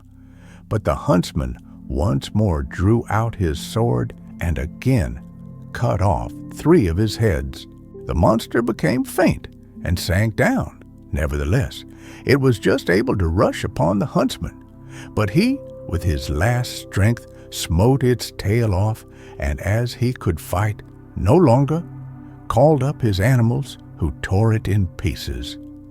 When the struggle was ended, the huntsman unlocked the church and found the king's daughter lying on the floor, as she had lost her senses with anguish and terror during the contest. He carried her out, and when she came to herself once more and opened her eyes, he showed her the dragon all cut to pieces and told her that she was now delivered. She rejoiced and said, "Now thou wilt be my dearest husband, for my father has promised me to him who kills the dragon." Thereupon she took off her necklace of coral and divided it amongst the animals in order to reward them, and the lion received the golden clasp. Her pocket handkerchief, however, on which was her name, she gave to the huntsman, who went and cut the tongues out of the dragon's 7 heads, wrapped them in the handkerchief, and preserved them carefully. That done, as he was so faint and weary with the fire and the battle, he said to the maiden, "We are both faint and weary, we will sleep a while." Then she said, "Yes." And they lay down on the ground, and the huntsman said to the lion, "Thou shalt keep watch, that no one surprises us in our sleep," and both fell asleep. The lion lay down beside them to watch, but he also was so weary with the fight that he called to the bear and said, "Lie down near me, I must sleep a little, if anything comes, waken me." Then the bear lay down beside him, but he also was tired and called the wolf and said, "Lie down by me, I must sleep a little, but if anything comes, waken me." Then the wolf lay down by him, but he was tired likewise, and called the fox and said, "Lie down by me, I must sleep a little, if anything comes, waken me." Then the fox lay down beside him, but he too was weary, and called the hare and said, "Lie down near me, I must sleep a little, and if anything should come, waken me." Then the hare sat down by him, but the poor hare was tired too, and had no one whom he could call there to keep watch, and fell asleep. And now the king's daughter, the huntsman, the lion, the bear, the wolf, the fox, and the hare were all sleeping a sound sleep. The marshal, however, who was to look on from a distance, took courage when he did not see the dragon flying away with the maiden, and finding that all the hill had become quiet, ascended it. There lay the dragon hacked and hewn to pieces on the ground, and not far from it were the king's daughter and a huntsman with his animals, and all of them were sunk in a sound sleep. And as he was wicked and godless, he took his sword, cut off the huntsman's head, and seized the maiden in his arms and carried her down the hill. Then she awoke and was terrified. But the marshal said, "Thou art in my hands, thou shalt say that it was I who killed the dragon." "I cannot do that," she replied, "for it was a huntsman with his animals who did it." Then he drew his sword and threatened to kill her if she did not obey him, and so compelled her that she promised it. Then he took her to the king, who did not know how to contain himself for joy, when he once more looked on his dear child in life, whom he had believed to have been torn to pieces by the monster. The marshal said to him, "I have killed the dragon and delivered the maiden and the whole kingdom as well. Therefore I demand her as my wife, as was promised." The king said to the maiden, "Is what he says true?" "Ah, yes," she answered, "it must indeed be true, but I will not consent to have the wedding celebrated until after a year and a day," for she thought in that time she should hear something of her dear huntsman. The animals, however, were still lying sleeping beside their dead master on the dragon's hill, and there came a great humble bee and lighted on the hare's nose, but the hare wiped it off with his paw and went on sleeping. The humble bee came a second time, but the hare again rubbed it off and slept on. Then it came for the third time and stung his nose so that he awoke. As soon as the hare was awake, he roused the fox and the fox, the wolf and the wolf, the bear and the bear, the lion. And when the lion awoke and saw that the maiden was gone and his master was dead, he began to roar frightfully and cried, "Who has done that, bear? Why didst thou not waken me?" The bear asked the wolf, "Why didst thou not waken me?" And the wolf the fox, "Why didst thou not waken me?" And the fox the hare, "Why didst thou not waken me?" The poor hare alone did not know what answer to make, and the blame rested with him. Then they were just going to fall upon him, but he entreated them and said, "Kill me not, I will bring our master to life again. I know a mountain on which a root grows, which when placed in the mouth of anyone cures him of all illness and every wound. But the mountain lies 200 hours' journey from here." The lion said, "In 24 hours must thou have run thither, and have come back, and have brought the root with thee." Then the hare sprang away, and in 24 hours he was back and brought the root with him. The lion put the huntsman's head on again, and the hare placed the root in his mouth, and immediately everything united together again, and his heart beat, and life came back. Then the huntsman awoke, and was alarmed when he did not see the maiden, and thought, "She must have gone away whilst I was sleeping in order to get rid of me." The lion, in his great haste, had put his master's head on the wrong way round, but the huntsman did not observe it because of his melancholy thoughts about the king's daughter. But at noon, when he was going to eat something, he saw that his head was turned backwards and could not understand it, and asked the animals what had happened to him in his sleep. Then the lion told him that they too had all fallen asleep from weariness, and on awaking had found him dead, with his head cut off, that the hare had brought the life-giving root, and that he, in his haste, had laid hold of the head the wrong way, but that he would repair his mistake. Then he tore the huntsman's head off again, turned it round, and the hare healed it with the root. The huntsman, however, was sad at heart, and traveled about the world, and made his animals dance before people. It came to pass that precisely at the end of 1 year, he came back to the same town where he had delivered the king's daughter from the dragon, and this time the town was gaily hung with red cloth. Then he said to the host, "What does this mean? Last year the town was all hung with black crape. What means the red cloth today?" The host answered, "Last year our king's daughter was to have been delivered over to the dragon, but the marshal fought with it and killed it, and so tomorrow their wedding is to be solemnized, and that is why the town was then hung with black crape for mourning, and is today covered with red cloth for joy."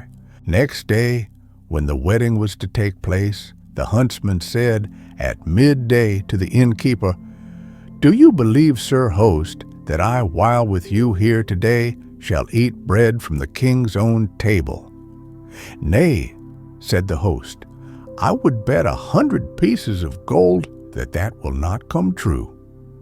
The huntsman accepted the wager, and set against it a purse with just the same number of gold pieces. Then he called the hare and said, "Go, my dear runner, and fetch me some of the bread which the king is eating." Now the little hare was the lowest of the animals, and could not transfer this order to any of the others, but had to get on his legs himself. "Alas," thought he, "if I bound through the streets thus alone, the butcher's dogs will all be after me." It happened as he expected, and the dogs came after him and wanted to make holes in his good skin. But he sprang away. You have never seen one running, and sheltered himself in a sentry box without the soldier being aware of it. Then the dogs came and wanted to have him out, but the soldier did not understand a jest, and struck them with the butt end of his gun till they ran away, yelling and howling. As soon as the hare saw that the way was clear, he ran into the palace, and straight to the king's daughter, sat down under her chair, and scratched at her foot. Then she said, "Wilt thou get away?" and thought it was her dog. The hare scratched her foot for the second time, and she again said, "Wilt thou get away?" and thought it was her dog. But the hare did not let itself be turned from its purpose, and scratched her for the third time. Then she peeped down and knew the hare by its collar. She took him on her lap, carried him into her chamber, and said, "Dear hare, what dost thou want?" He answered, "My master who killed the dragon is here, and has sent me to ask for a loaf of bread like that which the king eats." Then she was full of joy, and had the baker summoned, and ordered him to bring a loaf, such as was eaten by the king. The little hare said, "But the baker must likewise carry it thither for me, that the butcher's dogs may do no harm to me." The baker carried it for him as far as the door of the inn, and then the hare got on his hind legs, took the loaf in his front paws, and carried it to his master. Then said the huntsman, "Behold, sir host, the 100 pieces of gold are mine." The host was astonished, but the huntsman went on to say, "Yes, sir host, I have the bread, but now I will likewise have some of the king's roast meat." The host said, "I should indeed like to see that," but he would make no more wagers. The huntsman called the fox and said, "My little fox, go and fetch me some roast meat, such as the king eats." The red fox knew the byways better, and went by holes and corners without any dog seeing him, seated himself under the chair of the king's daughter, and scratched her foot. Then she looked down and recognized the fox by its collar, took him into her chamber with her, and said, "Dear fox, what dost thou want?" He answered, "My master who killed the dragon is here, and has sent me. I am to ask for some roast meat, such as the king is eating." Then she made the cook come, who was obliged to prepare a roast joint, the same as was eaten by the king, and to carry it for the fox as far as the door. Then the fox took the dish, waved away with his tail the flies which had settled on the meat, and then carried it to his master. "Behold, sir host," said the huntsman, "bread and meat are here, but now I will also have proper vegetables with it, such as are eaten by the king." Then he called the wolf, and said, "Dear wolf, go thither, and fetch me vegetables such as the king eats." Then the wolf went straight to the palace, as he feared no one. And when he got to the king's daughter's chamber, he twitched at the back of her dress, so that she was forced to look round. She recognized him by his collar, and took him into her chamber with her, and said, "Dear wolf, what dost thou want?" He answered, "My master, who killed the dragon, is here. I am to ask for some vegetables, such as the king eats." Then she made the cook come, and he had to make ready a dish of vegetables, such as the king ate, and had to carry it for the wolf as far as the door. And then the wolf took the dish from him, and carried it to his master. "Behold, sir host," said the huntsman, "now I have bread and meat and vegetables, but I will also have some pastry to eat, like that which the king eats." He called the bear, and said, "Dear bear, thou art fond of licking anything sweet. Go and bring me some confectionery, such as the king eats." Then the bear trotted to the palace, and everyone got out of his way. But when he went to the guard, they presented their muskets, and would not let him go into the royal palace. But he got up on his hind legs, and gave them a few boxes on the ears right and left with his paws, so that the whole watch broke up. And then he went straight to the king's daughter, placed himself behind her, and growled a little. Then she looked behind her, knew the bear, and bade him go into her room with her, and said, "Dear bear, what dost thou want?" He answered, "My master who killed the dragon is here, and I am to ask for some confectionery, such as the king eats." Then she summoned her confectioner, who had to bake confectionery, such as the king ate, and carry it to the door for the bear. Then the bear first licked up the comfits which had rolled down, and then he stood upright, took the dish, and carried it to his master. "Behold, sir host," said the huntsman, "now I have bread, meat, vegetables, and confectionery, but I will drink wine also, and such as the king drinks." He called his lion to him, and said, "Dear lion, thou thyself likest to drink till thou art intoxicated. Go and fetch me some wine, such as is drunk by the king." Then the lion strode through the streets, and the people fled from him. And when he came to the watch, they wanted to bar the way against him, but he did but roar once, and they all ran away. Then the lion went to the royal apartment and knocked at the door with his tail. Then the king's daughter came forth and was almost afraid of the lion, but she knew him by the golden clasp of her necklace, and bade him go with her into her chamber, and said, "Dear lion, what wilt thou have?" He answered, "My master who killed the dragon is here, and I am to ask for some wine, such as is drunk by the king." Then she bade the cupbearer be called, who was to give the lion some wine like that which was drunk by the king. The lion said, "I will go with him and see that I get the right wine." Then he went down with the cupbearer, and when they were below, the cupbearer wanted to draw him some of the common wine that was drunk by the king's servants. But the lion said, "Stop, I will taste the wine first." And he drew half a measure and swallowed it down at one draught.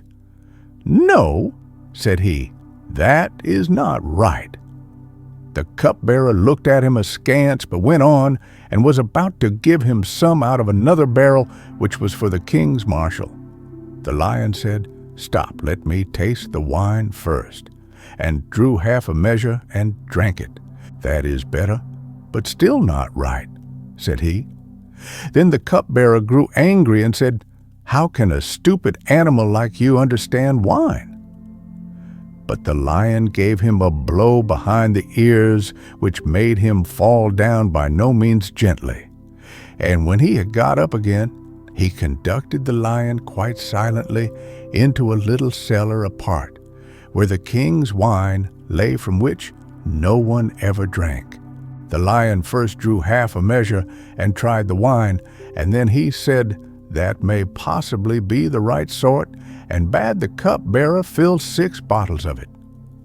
And now they went upstairs again, but when the lion came out of the cellar into the open air, he reeled here and there, and was rather drunk, and the cupbearer was forced to carry the wine as far as the door for him. And then the lion took the handle of the basket in his mouth, and took it to his master.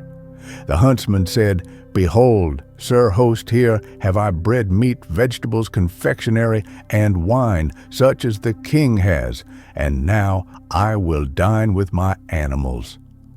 And he sat down and ate and drank, and gave the hare, the fox, the wolf, the bear, and the lion also to eat and to drink, and was joyful, for he saw that the king's daughter still loved him. And when he had finished his dinner, he said, "Sir host, now have I eaten and drunk as the king eats and drinks, and now I will go to the king's court and marry the king's daughter." Said the host, "How can that be when she already has a betrothed husband, and when the wedding is to be solemnized today?" Then the huntsman drew forth the handkerchief which the king's daughter had given him on the dragon's hill, and in which were folded the monster's 7 tongues, and said, "That which I hold in my hand shall help me to do it." Then the innkeeper looked at the handkerchief and said, "Whatever I believe, I do not believe that, and I am willing to stake my house and courtyard on it." The huntsman, however, took a bag with 1,000 gold pieces, put it on the table, and said, "I stake that on it." Now the king said to his daughter at the royal table, "What did all the wild animals want, which have been coming to thee and going in and out of my palace?" She replied, "I may not tell you, but send and have the master of these animals brought, and you will do well."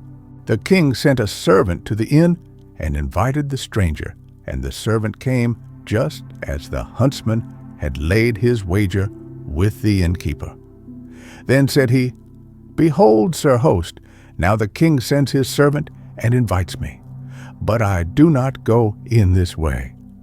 And he said to the servant, I request the Lord King to send me royal clothing and a carriage with 6 horses and servants to attend me. When the king heard the answer, he said to his daughter, What shall I do? She said, Cause him to be fetched as he desires to be, and you will do well. Then the king sent royal apparel, a carriage with 6 horses and servants to wait on him. When the huntsman saw them coming, he said, Behold, sir host, now I am fetched as I desired to be. And he put on the royal garments, took the handkerchief with the dragon's tongues with him, and drove off to the king. When the king saw him coming, he said to his daughter, How shall I receive him? She answered, Go to meet him, and you will do well. Then the king went to meet him and led him in, and his animals followed. The king gave him a seat near himself and his daughter and the marshal as bridegroom sat on the other side, but no longer knew the huntsman. And now, at this very moment, the 7 heads of the dragon were brought in as a spectacle, and the king said, The 7 heads were cut off the dragon by the marshal, wherefore today I give him my daughter to wife. The huntsman stood up, opened the 7 mouths, and said, Where are the 7 tongues of the dragon? Then was the marshal terrified, and grew pale, and knew not what answer he should make. And at length in his anguish he said, Dragons have no tongues. The huntsman said, Liars ought to have none, but the dragon's tongues are the tokens of the victor. And he unfolded the handkerchief, and there lay all 7 inside it. And he put each tongue in the mouth to which it belonged, and it fitted exactly.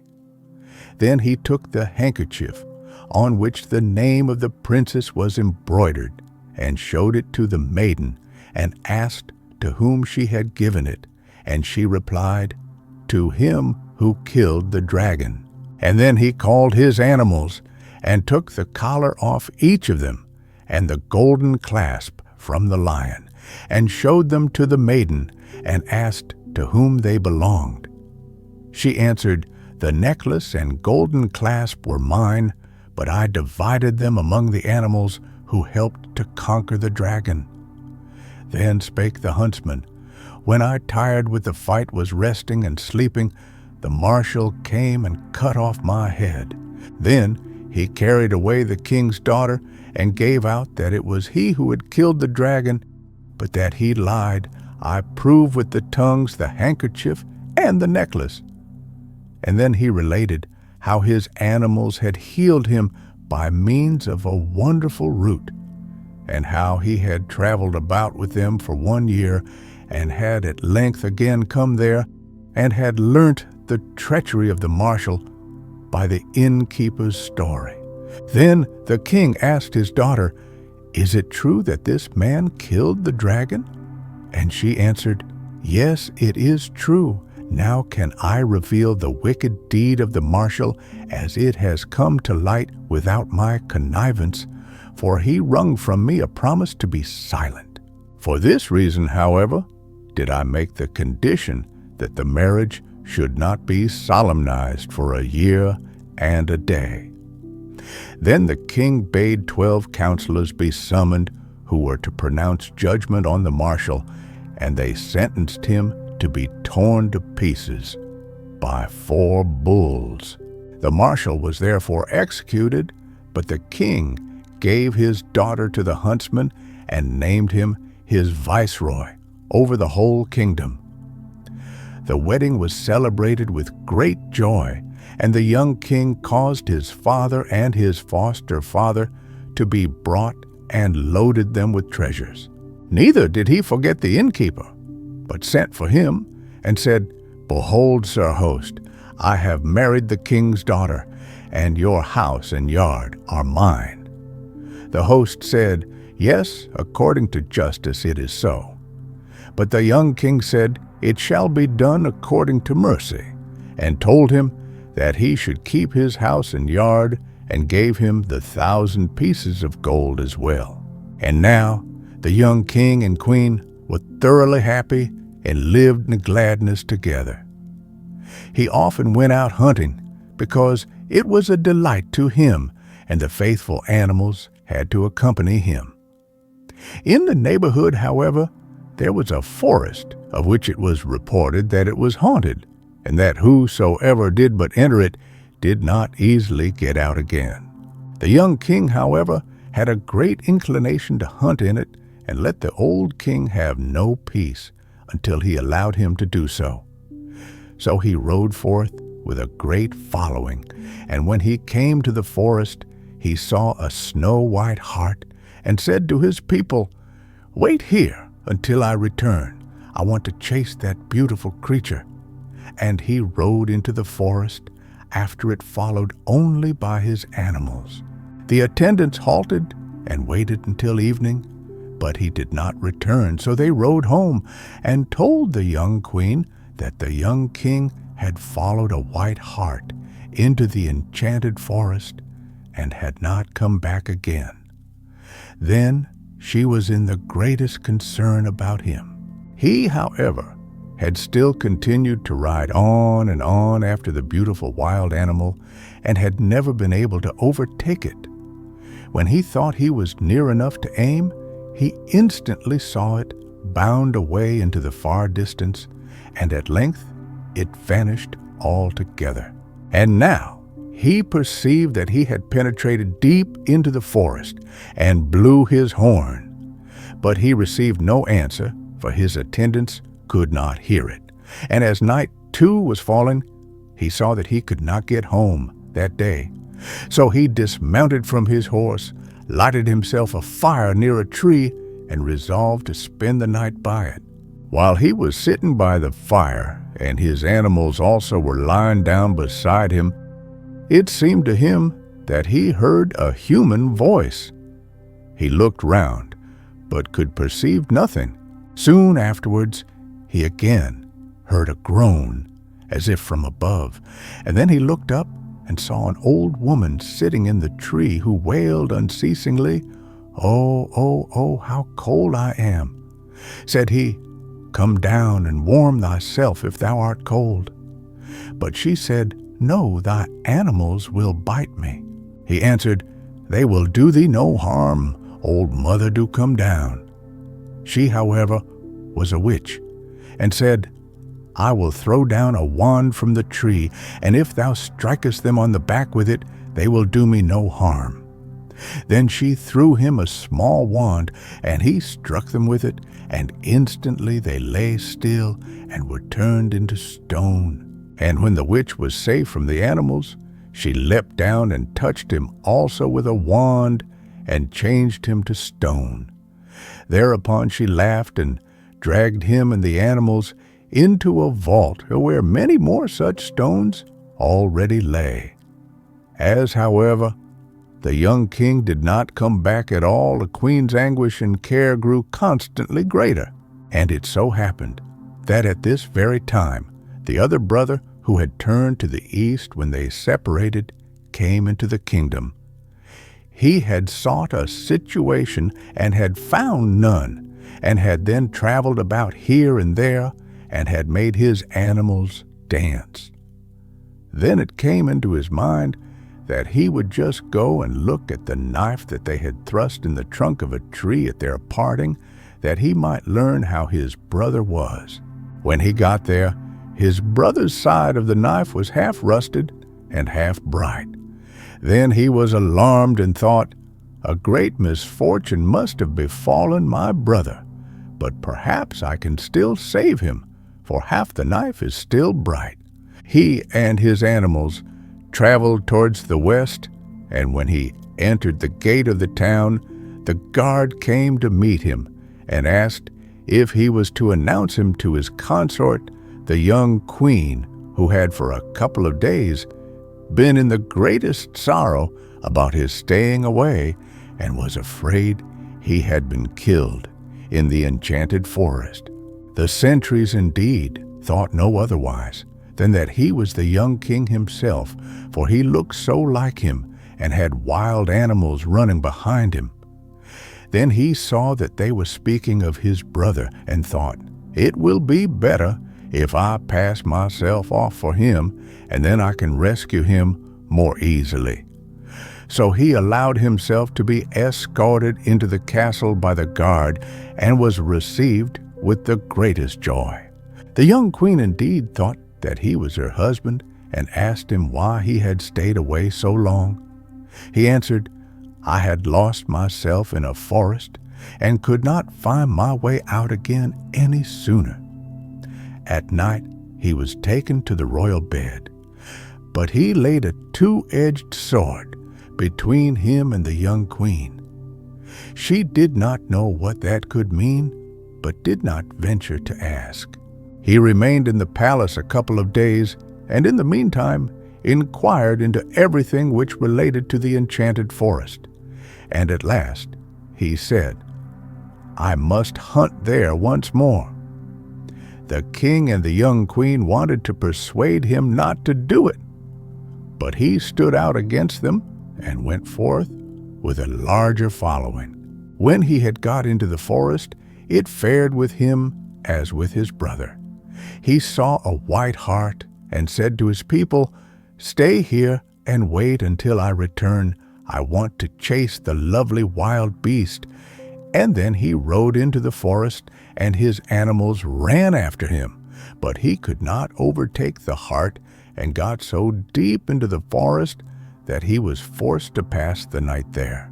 And when he had lighted a fire, he heard someone wailing above him, "Oh, oh, oh, how cold I am!" Then he looked up, and the selfsame witch was sitting in the tree. Said he, "If thou art cold, come down, little old mother, and warm thyself." She answered, "No, thy animals will bite me." But he said, "They will not hurt thee." Then she cried, "I will throw down a wand to thee, and if thou smitest them with it, they will do me no harm." When the huntsman heard that he had no confidence in the old woman, and said, "I will not strike my animals. Come down, or I will fetch thee." Then she cried, "What dost thou want? Thou shalt not touch me." But he replied, "If thou dost not come, I will shoot thee." Said she, "Shoot away, I do not fear thy bullets." Then he aimed and fired at her, but the witch was proof against all leaden bullets, and laughed and yelled and cried, "Thou shalt not hit me." The huntsman knew what to do, tore 3 silver buttons off his coat, and loaded his gun with them, for against them her arts were useless. And when he fired, she fell down at once with a scream. Then he set his foot on her and said, "Old witch, if thou dost not instantly confess where my brother is, I will seize thee with both my hands and throw thee into the fire." She was in a great fright, begged for mercy, and said, "He and his animals lie in a vault turned to stone."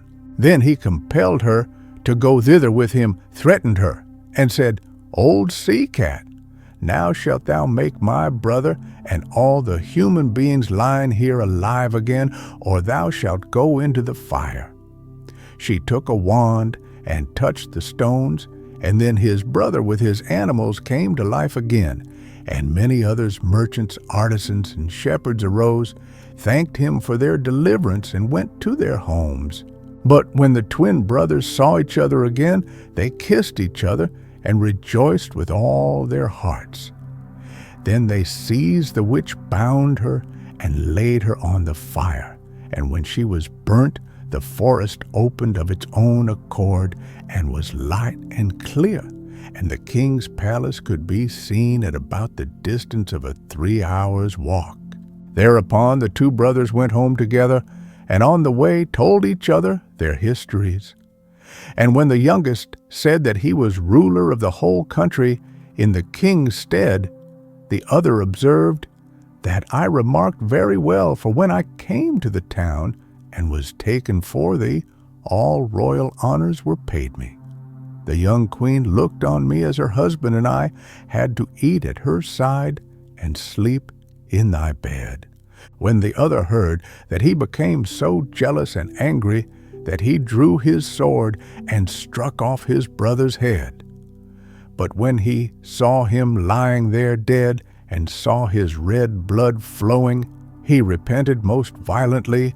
My brother delivered me, cried he, and I have killed him for it.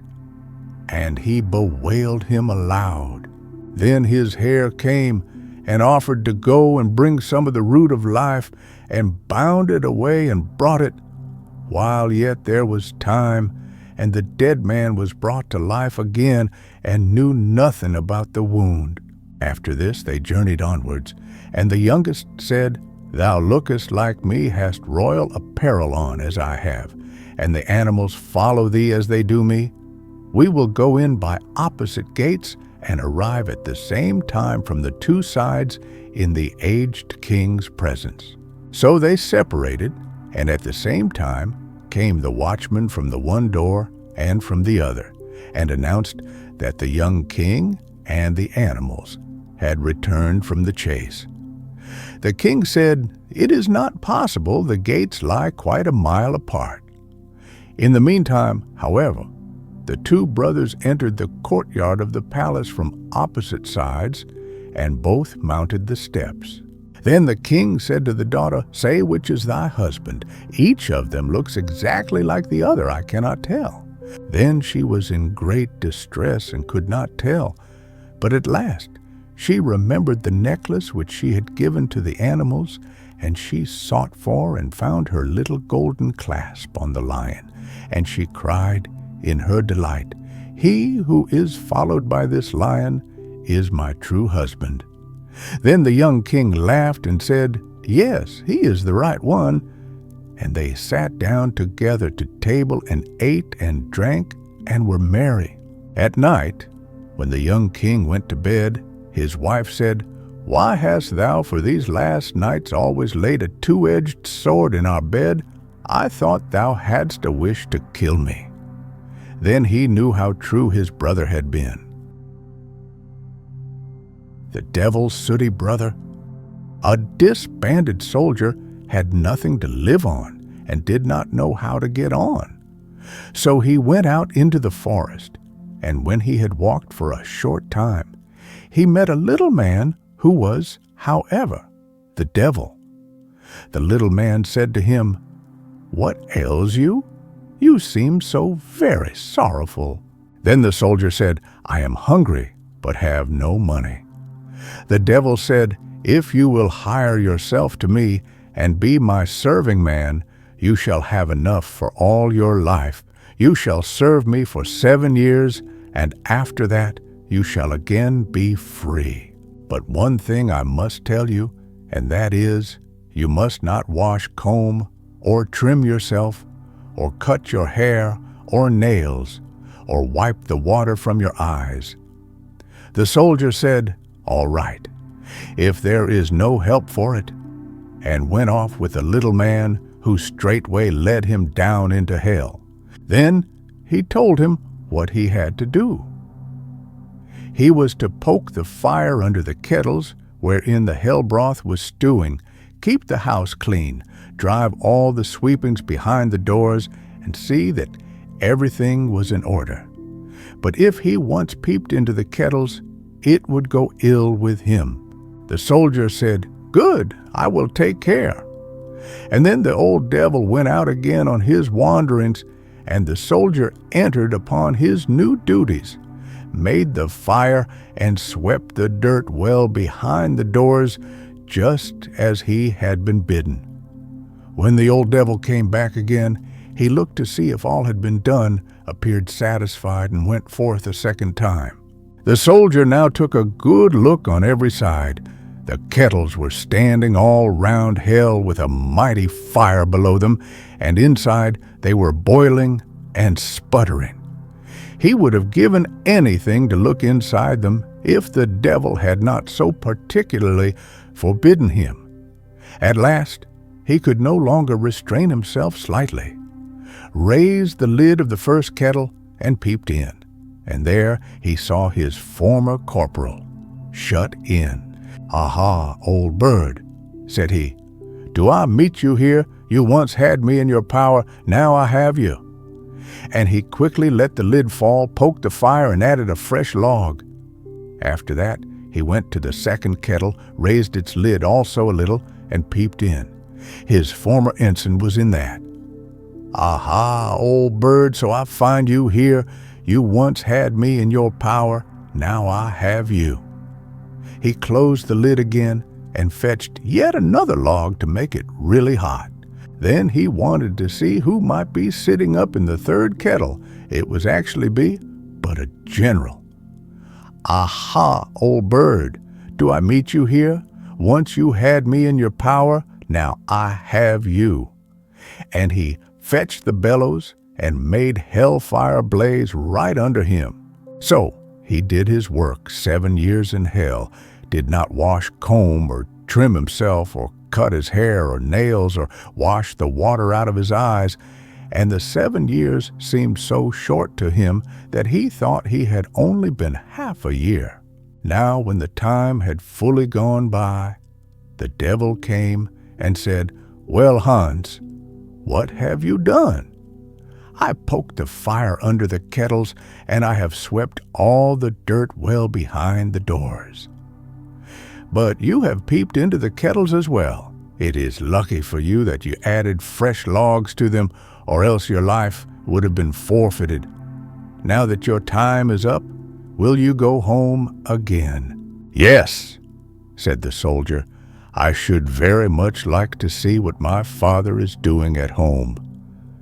The devil said, "In order that you may receive the wages you have earned, go and fill your knapsack full of the sweepings and take it home with you. You must also go unwashed and uncombed, with long hair on your head and beard, and with uncut nails and dim eyes. And when you are asked whence you come, you must say, 'From hell.'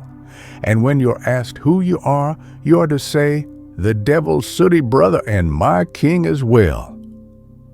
The soldier held his peace and did as the devil bade him, but he was not at all satisfied with his wages. Then, as soon as he was up in the forest again, he took his knapsack from his back to empty it, but on opening it, the sweepings had become pure gold. "I should never have expected that," said he, and was well pleased, and entered the town. The landlord was standing in front of the inn, and when he saw the soldier approaching, he was terrified because Hans looked so horrible, worse than a scarecrow. He called to him and asked, "Whence comest thou?" "From hell." "Who art thou?" "The devil's sooty brother, and my king as well." Then the host would not let him enter. But when Hans showed him the gold, he came and unlatched the door himself. Hans then ordered the best room, and attendants ate and drank his fill, but neither washed nor combed himself, as the devil had bidden him, and at last lay down to sleep. But the knapsack full of gold remained before the eyes of the landlord, and left him no peace, and during the night he crept in and stole it away. Next morning, however, when Hans got up and wanted to pay the landlord and travel further, behold, his knapsack was gone.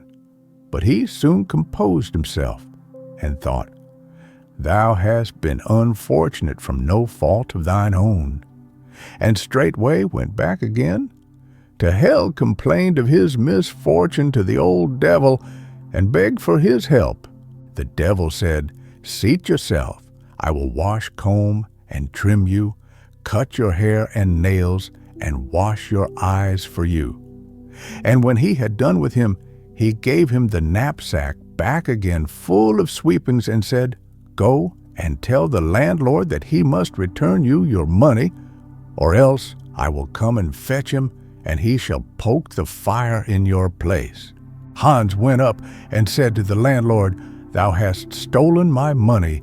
If thou dost not return it, thou shalt go down to hell in my place, and wilt look as horrible as I."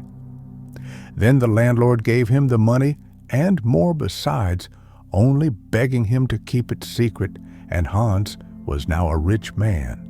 He set out on his way home to his father, bought himself a shabby smock frock to wear, and strolled about making music, for he had learned to do that while he was with the devil in hell. There was, however, an old king in that country before whom he had to play, and the king was so delighted with his playing that he promised him his eldest daughter in marriage. But when she heard that she was to be married to a common fellow in a smock frock, she said, "Rather than do that, I would go into the deepest water." Then the king gave him the youngest, who was quite willing to do it, to please her father. And thus the devil's sooty brother got the king's daughter. And when the aged king died, the whole kingdom likewise.